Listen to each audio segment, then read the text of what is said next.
하나님 말씀은 고린도전서 15장 12절부터 20절 말씀입니다. 신약성경 282페이지 고린도전서 15장 12절부터 20절 말씀 저와 한 절씩 교독하시고 마지막 절 합독하겠습니다. 그리스도께서 죽은 자 가운데서 다시 살아나셨다 전파되었거늘 너희 중에서 어떤 사람들은 어찌하여 죽은 자 가운데서 부활이 없다 하느냐.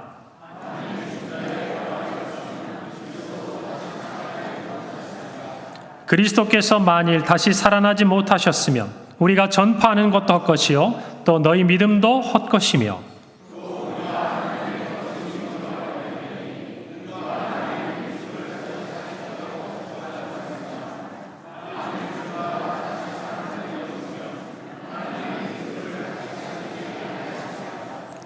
만일 죽은 자가 다시 살아나는 일이 없으면 그리스도도 다시 살아나신 일이 없었을 터이요.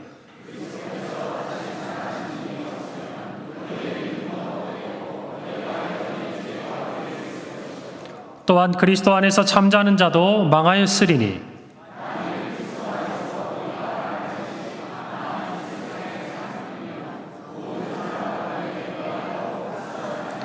함께 읽습니다. 그러나 이제 그리스도께서 죽은 자 가운데서 다시 살아나사 잠자는 자들의 첫 열매가 되셨도다. 아멘. 할렐루야. 우리 한번 주변 분들하고 인사하십시다. 할렐루야. 예수님께서 부활하셨습니다. 네, 오늘 만나는 분들마다 이야기를 많이 하시길 바랍니다. 아멘. 네, 그래요. 오늘 새벽에 5시 반에 한신대학교 신학대학원 채플실에서 강북구에 위치한 300여 개가 넘는 교회가 이렇게 연합해서 연합예배를, 부활절 연합예배를 드렸습니다. 제가 이렇게 순서를 섬기시는 우리 목사님들과 저도 기도의 순서를 하나 또 이렇게 요청을 받아서 함께 예배 전에 이야기를 나누고 잠깐 교제를 하는데 그 이전에는 신일고등학교 강당에서도 예배를 드리시고 또 이렇게 운동장에서도 또 예배를 드리셨다고 하더라고요. 인원이 많아서. 그런데 이제 코로나 이후에 그동안 잠시 중단되었다가 오늘 이렇게 몇 년 만에 예배를 드리니까 참 그때의 감회가 새롭다라는 이야기들을 하시는 것을 들었습니다. 이왕에 하나님께서 회복시킨 이 강북구 지역에 있는 부활절 연합 예배가 앞으로도 더욱 많은 성도들이 함께하고 온 세상 가운데 부활의 주님을 정말 예배하는 그런 자리가 되면 좋겠다. 개인적으로 이런 마음이 많이 들었어요. 아마 이 자리에도 그 시간에 새벽같이 가셔서 예배드렸던 많은 분들이 계실 텐데 앞으로도 부활의 기쁨을 함께 나누고 또 부활의 예배의 자리에 함께하는 우리 성도들이 되셨으면 참 좋겠습니다. 특별히 오늘 새벽에 리브가 찬양대가 또 이렇게 찬양대로 섬겼습니다. 이 자리에도 지금 계시긴 한데 세 교회에서 이렇게 찬양을 하나님께 드렸어요. 세 교회 다 정말 잘했습니다. 그런데 제가 굳이 담임 목사로서 우리 리브가 칭찬을 하면 세 개의 찬양대 중에 제일 활짝 웃으면서 하더라고요. 부활의 기쁨을 맛보면서 찬양하니까 여러분 그게 최고 아닙니까? 그죠? 그래서 오늘 우리의 마음에 이 기쁨이 가득했으면 너무나 좋겠어요. 여러분, 우리는 이처럼 부활의 아침을 노래하고 기뻐하지만 아직 세상의 많은 사람들은 예수님의 부활을 믿지 못합니다. 오히려 그것은 만들어진 이야기고 거짓된 이야기고 있을 수 없는 일이다 라고 이야기를 하죠. 그러나 우리는 알고 있습니다. 그리고 성경은 증거합니다. 예수님은 3일 만에 부활하셨습니다. 아멘. 우리가 지난 한 주간을 지나온 것처럼 예수님은 십자가에서 죽으셨고 우리의 모든 죄를 대속하셨습니다. 그리고 사망 권세를 이기고 부활하셨습니다. 이 고백이 저와 여러분의 평생 흔들리지 않는 믿음의 고백이 되어야 할 줄로 믿습니다. 그리고 우리가 또한 반드시 알아야 될 것은 이 예수님의 부활은 단순히 과거 2000년도 더 전에 유대 땅 예루살렘에서 일어났던 한 사건이 아니라 오늘을 살아가고 있는 저와 여러분에게도 반드시 부활은 현재 진행형인 능력으로 역사하는 줄 믿습니다. 그리고 주님이 다시 오시는 그날 우리는 주님과 함께 주님을 따라 부활의 몸을 입고 다시 일어나게 될 줄 믿습니다. 이것이 저와 여러분의 신앙의 고백이어야 돼요. 과거와 현재와 미래 우리에게 일어날 부활을 소망하시기를 바랍니다. 여러분, 오늘은 부활장이라고 일컬어지는 고린도전서 15장의 내용들을 전체적으로 좀 묵상하면서, 특별히 오늘을 살아가면서 우리가 조금 놓치고 있는 부활의 의미들에 대해서 다시 한번 분명히 우리 신앙의 고백으로 간직하기를 바랍니다. 오늘 본문은 고린도 교회에 바울이 편지하고 있는 내용이죠. 고린도 교회에는 많은 어려움과 신앙적인 문제들이 있었습니다. 당연하죠. 교회가 처음 세워지는 시간들이니까.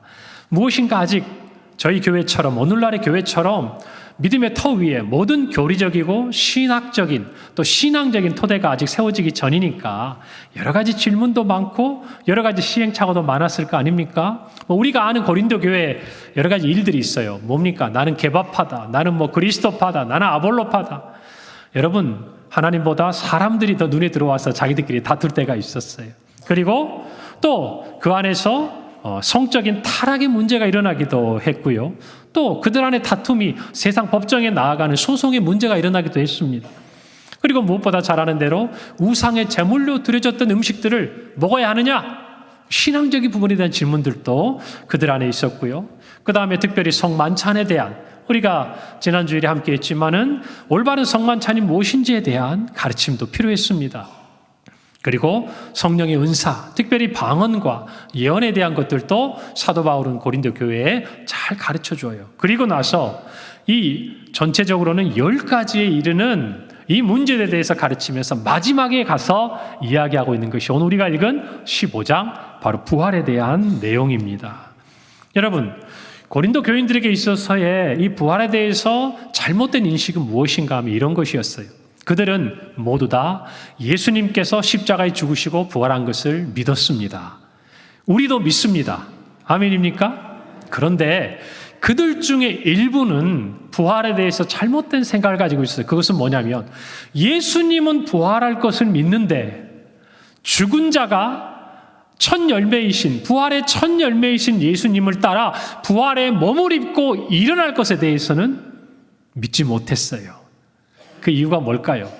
여러분, 그 시대에 많은 사람들을 사로잡고 있던 이 세상의 풍조, 사상, 철학은 어떤 것이었냐면 바로 이런 것이었어요. 육신의 몸은 죽지 않습니까? 그것들은 사라지는 것들이었어요. 그러나 영혼만은 영원하다, 불멸하다라고 생각했습니다. 이 생각이 어디까지 가냐면 물리적인 몸보다 영혼은 중요하다 그랬어요. 그러니까 썩어질 이 육신을 영혼보다 천하게 여기고 또 그것들을 더 귀하지 않게 여기다 보니까 이 생각이 자연스럽게 어디로까지 이어지냐면 우리의 영혼이 하나님 앞에서 영생을 얻고 살아나는 것은 믿어요. 오케이.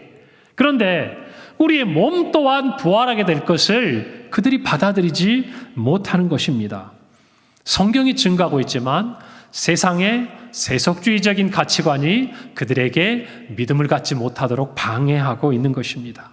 여러분, 오늘날에도 어쩌면요, 믿는다, 믿지 않는다 라고 우리가 이야기하고 분명하게 이야기하는지는 저도 잘 모르겠어요. 그러나 어쩌면 이 순간까지도 예수님이 부활하신 것은 믿으면서도 정작 우리 자신이, 저와 여러분이 예수님께서 다시 오시는 그날 영광스러운 부활의 몸을 입고 다시 살아나게 되는 것에 대해서는 여러분 많이 생각하지 않고 이 부활을 생각하는 성도들이 저는 적지 않다고 생각을 합니다. 오늘 이 사실에 대해서 성경이 가르쳐주는 진리를 분명히 깨닫는 저와 여러분이 되기를 바랍니다. 놀랍게도 우리는 매주 이것을 고백하고 있어요. 여러분, 사도신경에 예수님의 부활에 대해서 우리는 어떻게 고백합니까? 장사한 지 사흘 만에 죽은 자 가운데서 다시 살아나셨다 고백합니다. 그리고 맨 마지막에 뭐라고 고백합니까? 죄를 사하여 주시는 것과 그 다음에 뭐죠? 몸이 다시 사는 것. 이때 이 몸이 무슨 몸이죠? 우리가 썩어져 죽는 이 몸입니까? 아니에요. 부활의 몸을 이야기하는 거예요. 그것을 저와 여러분은 매주일 고백하면서도 실제 저와 여러분이 부활의 몸을 입고 다시 살아날 것에 대해서 별로 인식하지 못하고 있는 것. 이것이 우리가 부활에 대해서 가지고 있는 또는 조금은 우리가 수정해야 되고 바르게 가져야 될 인식들이라는 것이. 여러분, 오늘 이 말씀을 통해서 분명히 부활의 몸을 입고 살아날 소망 가운데 우리 모두가 함께 올바른 믿음을 간직하기를 간절히 바랍니다. 고린도 교인들을 향해서 사도 바울은 이렇게 외칩니다. 오늘 12절이에요. 그리스도께서 죽은 자 가운데서 다시 살아나셨다. 전파되었거늘 너희 중에서 어떤 사람들은 어찌하여 죽은 자 가운데 부활이 없다 하느냐. 어찌하여 너희 중에 어떤 사람들 죽은 자 가운데서 부활이 없다고 하느냐. 바울이 안타까운 심정으로 이야기하는 거예요. 오늘 저와 여러분은 없다고는 이야기하지 않을지 몰라도 마치 없는 것처럼 우리가 부활의 몸을 입는다는 이 사실에 대해서 소망과 감격을 잃어버리고 진정한 부활의 능력을 깨닫지 못하고 살아가는 우리의 신앙은 없는지, 부활 신앙에 대한 올바른 고백을 간직하는 오늘의 시간이 되기를 바랍니다. 왜 사람들은 죽은 자 가운데 부활이 없다고 하는가? 첫 번째로 그 이유가 부활의 진정한 의미를 깨닫지 못하기 때문이에요. 여러분, 그리스도의 부활은요, 우리의 복음에 있어서 핵심이자 진수라는 것을 아셔야 돼요. 무엇이요? 부활이요. 십자가만큼이나 부활은요, 우리의 복음에 있어서 가장 중요한 자리를 위치하고 있다는 것을 저와 여러분이 고백해야 돼요. 그래서 바울은 이 십자가와 부활을 구별하지 않아요. 복음을 증거함에 있어서 이 십자가는 부활을 내포하고 있는 것이고, 이 부활은 십자가의 결과요 열매가 되는 것이에요. 그래서 오늘 저와 여러분은 부활의 이 날을 기뻐하고 있는 거 아니겠습니까? 여러분, 예수님의 십자가와 부활의 사건은 성경에 기록된 하나님의 완전한 구속 사역의 결과라는 것을 아셔야 돼요. 우리가 읽지는 않았지만 오늘 본문 15장의 3절 4절은 이렇게 말씀합니다. 내가 받은 것을 먼저 너희에게 전하였노니 이는 성경대로 그리스도께서 우리 죄를 위하여 죽으시고 장사 지낸 바 되셨다가 무엇대로? 성경대로 사흘 만에 다시 살아나셨다. 성경대로 이 부활은 하나님께서 처음에 온 인류를 구원하시기 위한 이 놀라운 구원 사역 가운데 가장 중요한 자리를 점하고 있었다는 것이. 그리고 이 부활의 소망은 오늘을 살아가는 저와 여러분에게도 분명한 확신이요 또 미래에 대한 소망으로 간직해야 한다고 성경이 우리에게 가르치고 있다는 것입니다. 여러분, 5절에서 이어지는 8절에서 바울은 예수님께서 부활하신 자신의 몸을 보이셨다라고 이야기합니다. 누구에게? 게바에게. 베드로를 말하죠. 그리고 12사도들에게, 500의 형제들에게, 그리고 예수님의 동생 예루살렘 교회 감독이었던 야고보에게, 그리고 12사도를 포함하여 그 당시에 사도라 일컬음을 불리워졌던 모든 사도들에게, 그리고 맨 나중에 만삭되지 못하여 난 자 같은 누구에게까지? 바울에게까지 공통적으로 예수님이 어떻게 했다고요? 보이셨다. 보이셨다. 여러분, 그러니까 부활은요, 믿음의 영역 이전에 이 바울이 증거하는 복음 안에서는 실제적으로 보고 만져보고 들어보고 체험한 사실이었다는 것이에요. 할렐루야. 그것이 다시 오늘날 저와 여러분에게도 부활이 다시금 체험되는 것은 무엇인가? 우리에게 주어진 이 부활의 소망이 여전히 우리에게 약속되어 있기 때문이에요. 할렐루야. 부활은 우리에게 단순한 믿음의 영역, 그것을 뛰어넘어서 체험의 영역으로 주어져야 한다는 것을 아셔야 합니다. 그 부활은 어떻게 우리에게 주어지는가? 바울처럼 부활하신 살아계신 예수 그리스도를 인격적으로 만나는 우리의 신앙의 자리에서 확인되는 거예요. 할렐루야.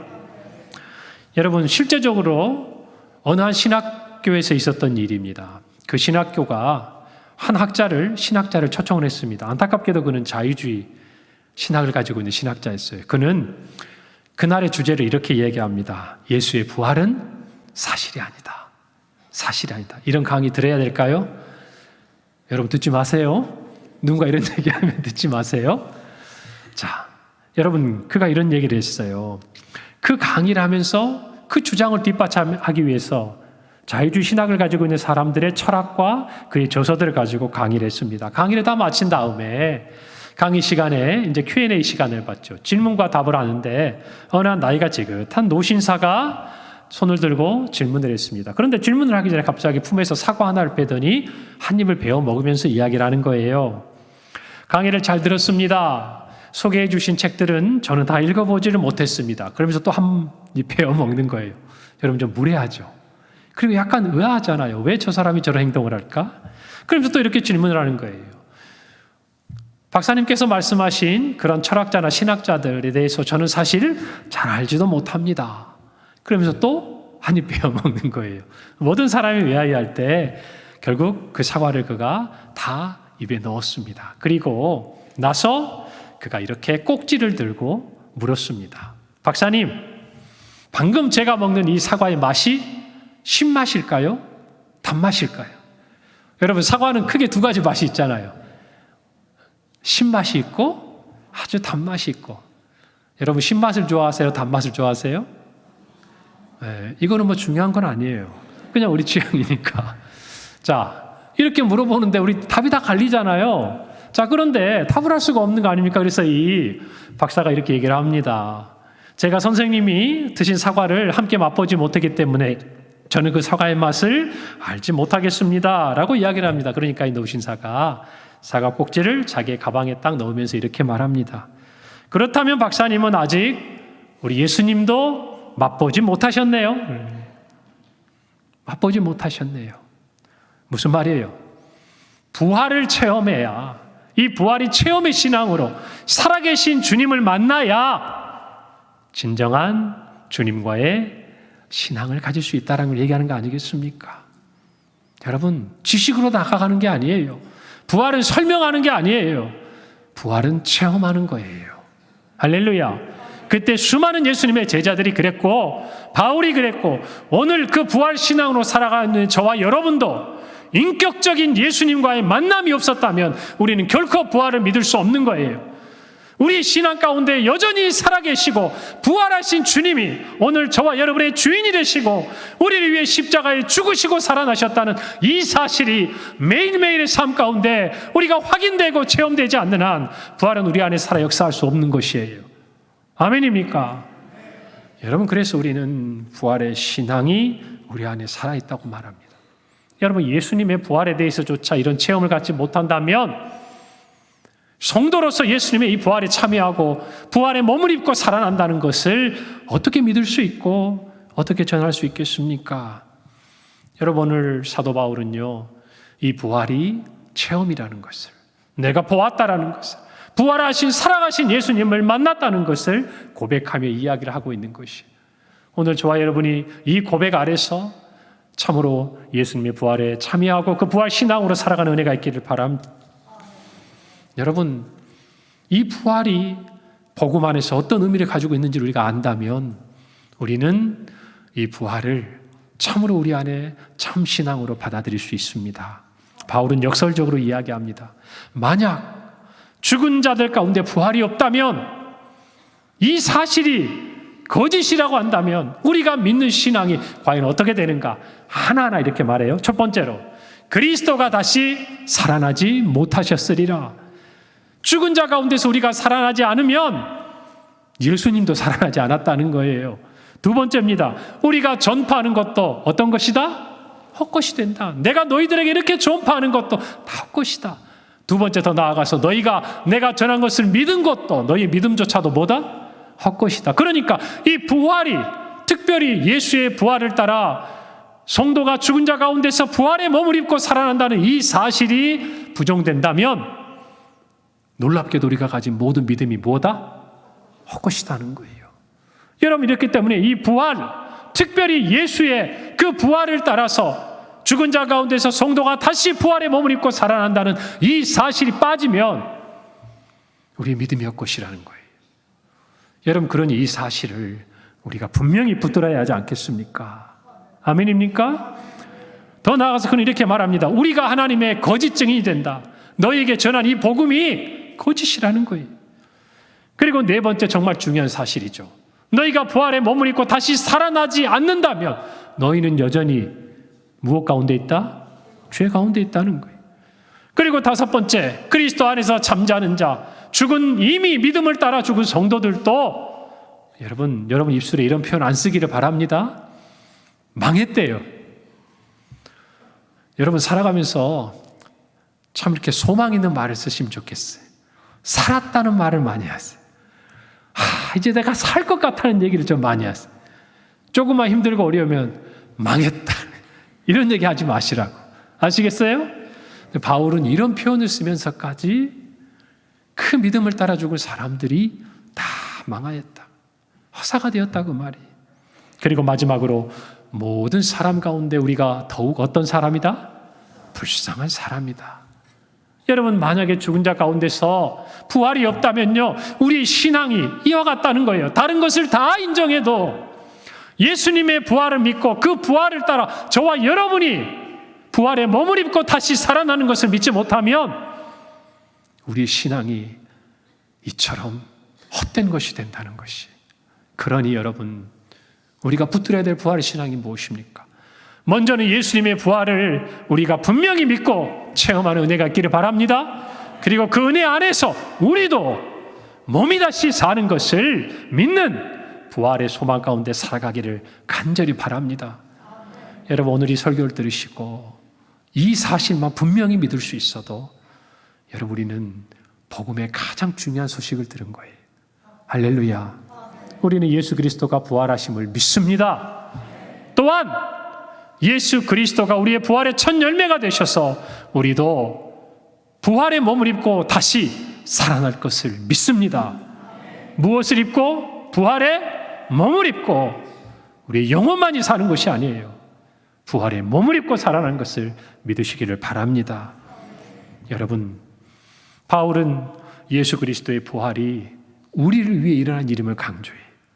만약 우리가 다시 살아나는 일이 없다면, 다시 부활하는 일이 없다면 예수님도 다시 살아나지 않았을 것이다. 이걸 뭘 의미합니까? 우리를 위해서, 우리의 부활을 위해서 예수님이 부활하셨다는 거예요. 그래서 바울은 오늘 우리가 읽은 마지막 20절에서 이렇게 말합니다. 그러나 이제 그리스도께서 죽은 자 가운데서 다시 살아나사 잠자는 자들의 무엇이 되셨다?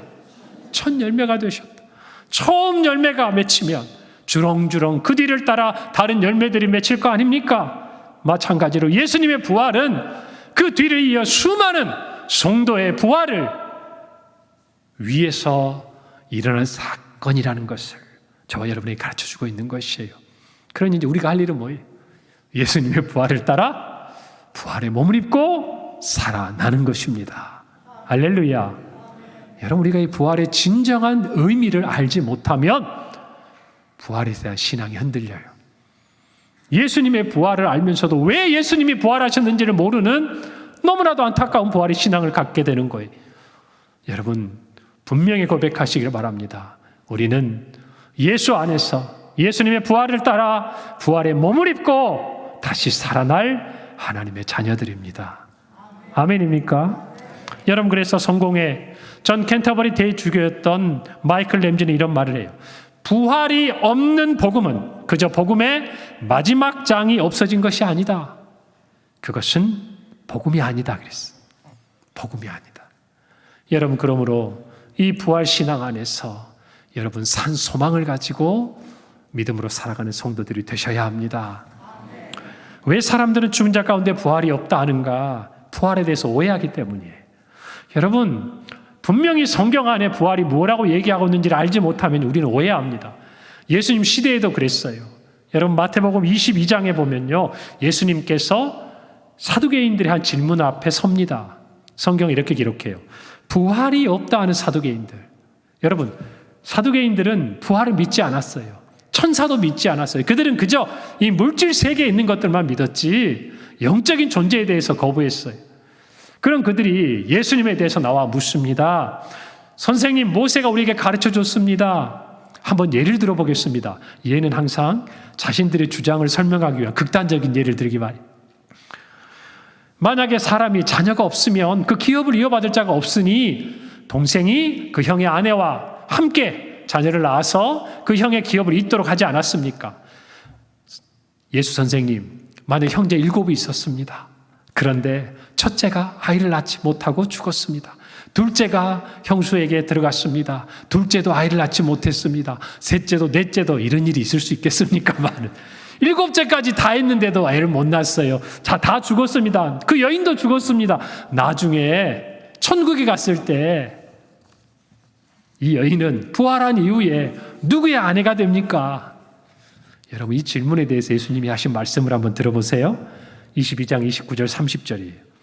예수께서 대답하여 이르시되 너희가 무엇도 성경도 하나님의 능력도 알지 못하는 거로 뭐하였다? 오해하였다. 정말 부활의 진정한 의미를 알지 못하면요, 여러분 오해하게 돼 있어요. 오해할 수밖에 없는 것입니다. 여러분, 부활에 대해서 오해 안 하면 부활을 사두개인들처럼 부정하게 되는 결과에 다다를 수밖에 없어요. 우리는 분명히 성경의 가르침을 알아야 합니다. 여러분, 사도 바울도요, 그 당시 고린도 교회 성도들이 이 부활에 대해서 성경을 잘 알지 못했기 때문에 던졌던 질문 하나를 합니다. 35절이에요. 35절 말씀에 이렇게 말합니다. 누가 묻기를 죽은 자들이 어떻게 다시 살아나며 어떠한 몸으로 오느냐, 어떠한 몸으로 오는지를 궁금해하는 거예요. 여러분, 고린도 교인들 가운데 죽은 자의 부활을 부인하던 사람들은요, 도대체 죽은 자가 부활한다, 그 몸이 어떤 것일까, 이것에 대해서 묻고 알고 싶어 했습니다. 바울은요, 이것에 대해서 참으로 지혜롭게 대답합니다. 여러분, 우리가 읽진 않았지만 이어지는 35절부터 49절까지 이 자연세계의 창조, 하나님이 창조하신 그 질서를 들어서 이 부활의 몸에 대해서 바울은 설명해요.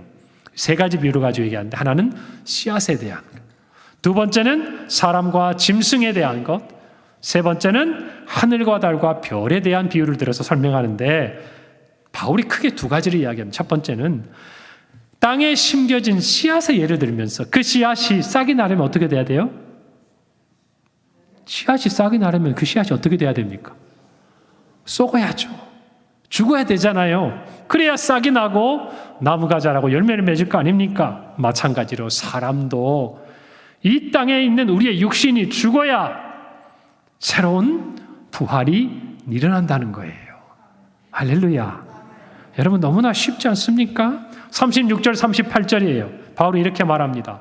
어리석은 자여, 내가 뿌리는 씨가 죽지 않으면 살아나지 못하겠고, 또 내가 뿌리는 것은 장래의 형체를 뿌리는 것이 아니요 다만 밀이나 다른 것의 알맹이, 즉 무엇이에요? 씨앗일 뿐이로되 하나님이 그 뜻대로 그에게 형체를 주시되 각 종자에게 형체를 주셨다. 그래. 여러분, 여기 있는 대로 무슨 말이에요? 씨가 죽지 아니하면 살아날 수 없다는 거예요.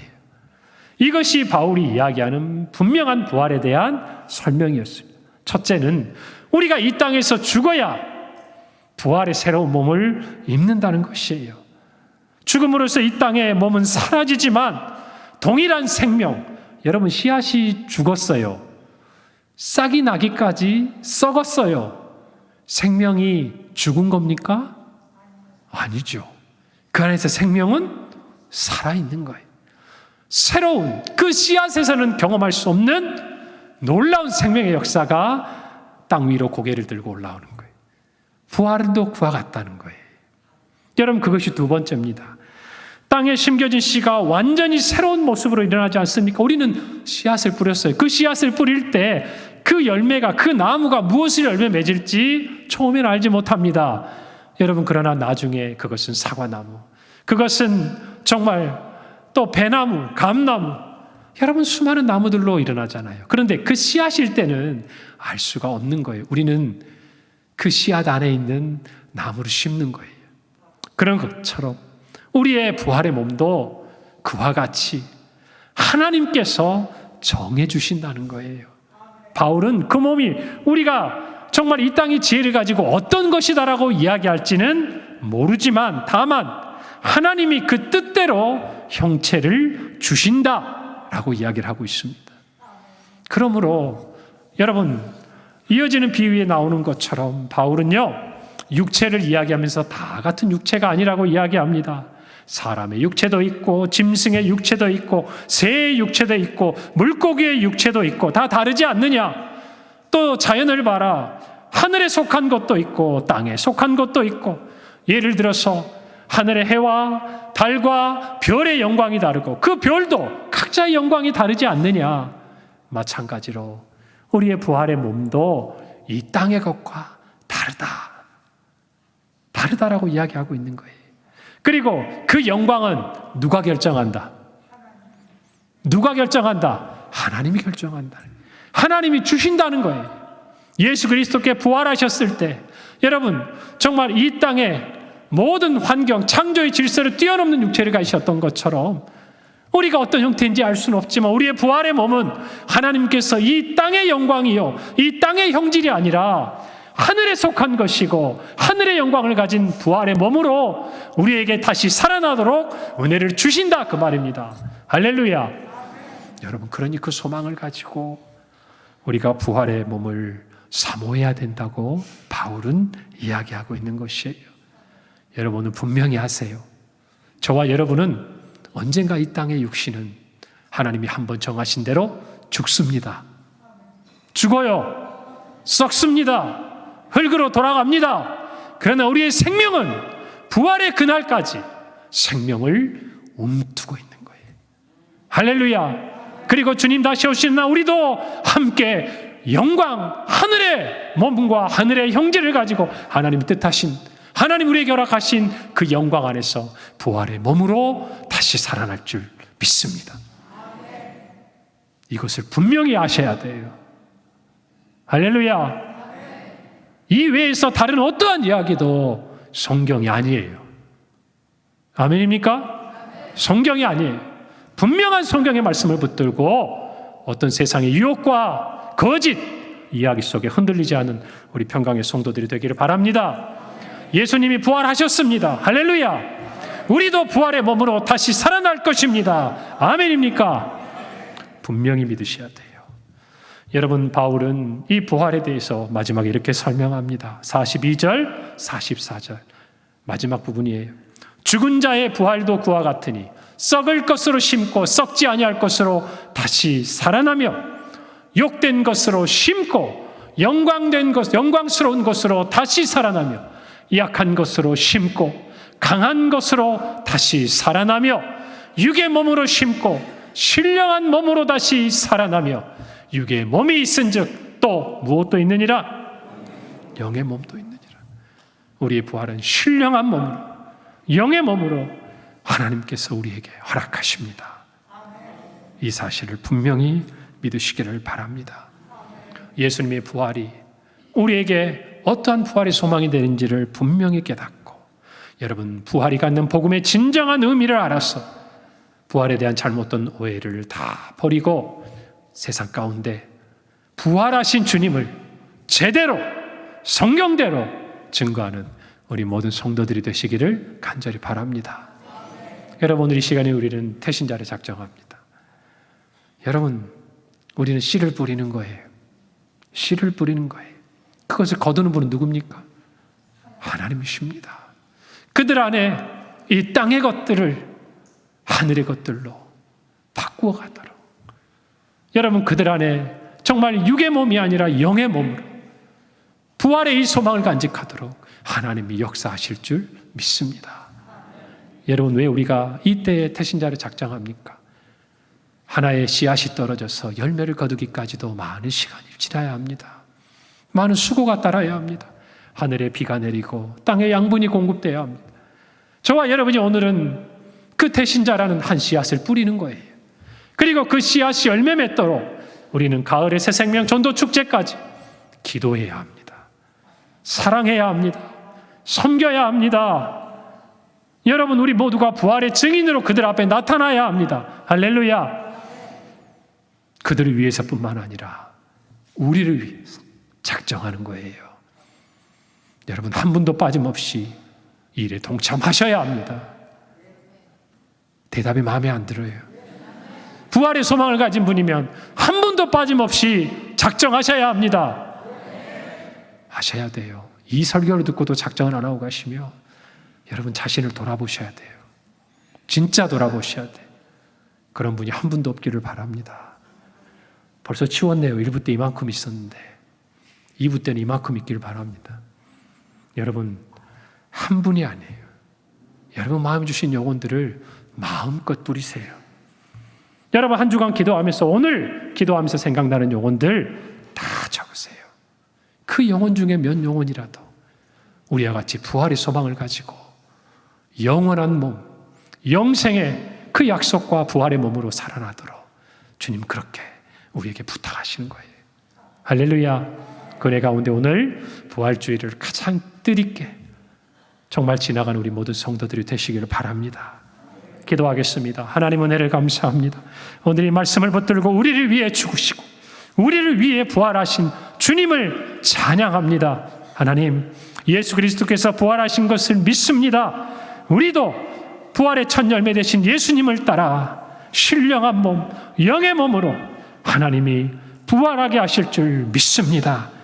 오늘이 분명한 성경의 가르침을 간직하고 우리와 같이 부활의 소망을 간직하도록 오늘 우리가 기도하며 작정하며 또 주님 앞에 올려드리는 수많은 영혼들 또한 주님의 부활에 동참하는 은혜를 허락하여 주시옵소서. 감사드리고 예수님의 이름으로 기도합니다. 아멘. 자, 이제 저희들 태신자 작정하는 시간을 가질 텐데요.